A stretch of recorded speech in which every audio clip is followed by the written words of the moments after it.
drspeedbump.com. drspeedbump.com. 800 Leagues on the Amazon by Jules Verne. Part 1, Chapter 19, Ancient History. But the conversation was continued by Fragoso, who immediately rejoined, "What? You come from Tijuco, from the very capital of the Diamond District?" "Yes," said Torres. "Do you hail from that province?" "No, I come from the Atlantic seaboard in the north of Brazil," replied Fragoso. "You do not know this diamond country, Mr. Manuel?" asked Torres.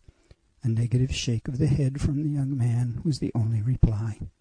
"And you, Mr. Benito," continued Torres, addressing the younger Garral, whom he evidently wished to join in the conversation, "you have never had curiosity enough to visit the diamond arrabal?"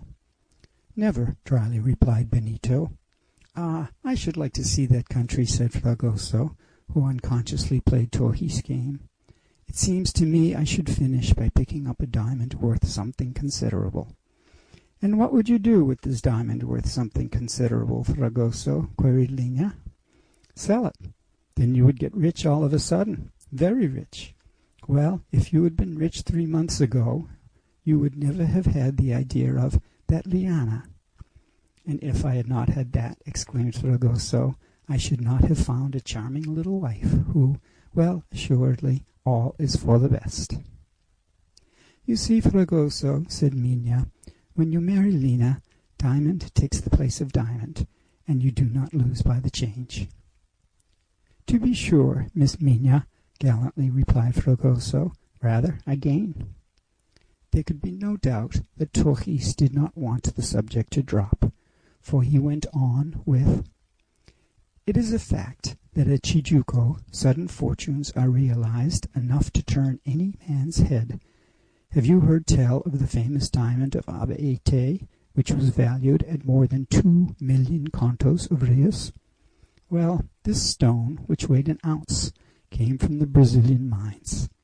And there were 3 convicts, yes, 3 men sentenced to transportation for life, who found it by chance in the river Abaete, at 90 leagues from Terra de Frio."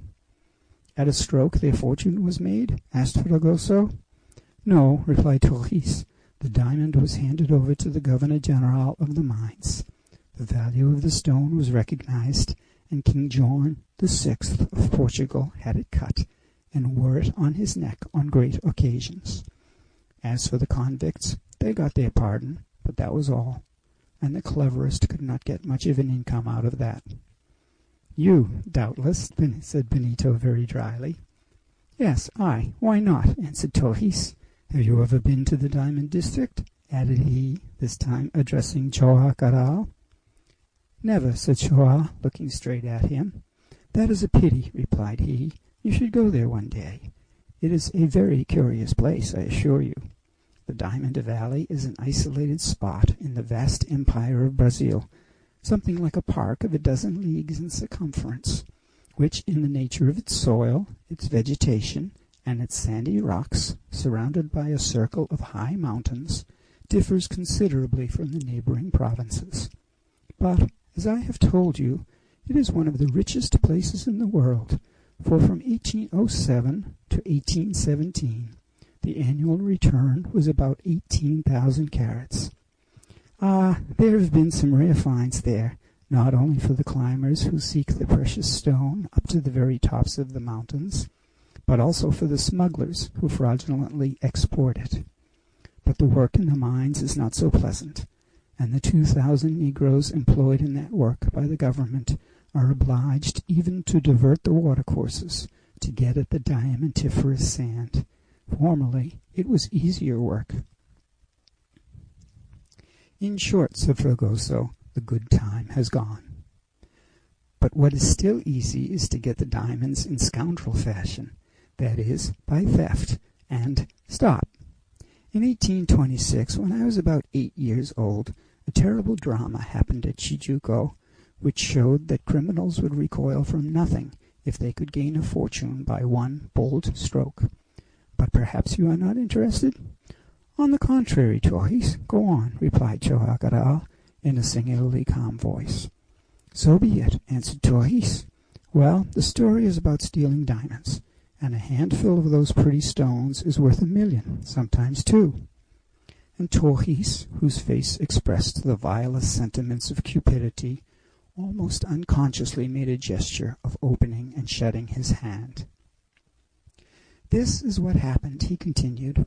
"At Tijuco it is customary to send off in one delivery the diamonds collected during the year. They are divided into 2 lots according to their size, after being sorted in a dozen sieves with holes of different dimensions. These lots are put into sacks and forwarded to Rio de Janeiro, but as they are worth many millions, you may imagine they are heavily escorted. A workman chosen by the superintendent, 4 cavalrymen from the district regiment, and 10 men on foot complete the convoy. They first make for Villarica, where the commandant puts his seal on the sacks, and then the convoy continues its journey to Rio de Janeiro. I should add that, for the sake of precaution, the start is always kept secret. Well, in 1826, a young fellow named Da Costa, who was about 22 or 23 years of age, and who for some years had been employed at Tijuco in the offices of the Governor-General, devised the following scheme. He leagued himself with a band of smugglers, and informed them of the date of the departure of the convoy. The scoundrels took their measures accordingly. They were numerous and well armed. Close to Villarica, during the night of the 22nd of January, the gang suddenly attacked the diamond escort, who defended themselves bravely, but were all massacred with the exception of 1 man, who, seriously wounded, managed to escape and bring the news of the horrible deed. The workman was not spared any more than the soldiers. He fell beneath the blows of the thieves, and was doubtless dragged away and thrown over some precipice, for his body was never found." "And this Da Costa?" asked Joao. "Well, his crime did not do him much good, for suspicion soon pointed toward him. He was accused of having got up the affair. In vain he protested that he was innocent. Thanks to the situation he held, he was in a position to know the date on which the convoy's departure was to take place. He alone could have informed the smugglers. He was charged, arrested, tried, and sentenced to death. Such a sentence required his execution in 24 hours. "Was the fellow executed?" asked Fragoso. "No," replied Torres. "They shut him up in the prison at Villarica, and during the night, a few hours only before his execution, whether alone or helped by others, he managed to escape." "Has this young man been heard of since?" asked Joao. "Never," replied Torres.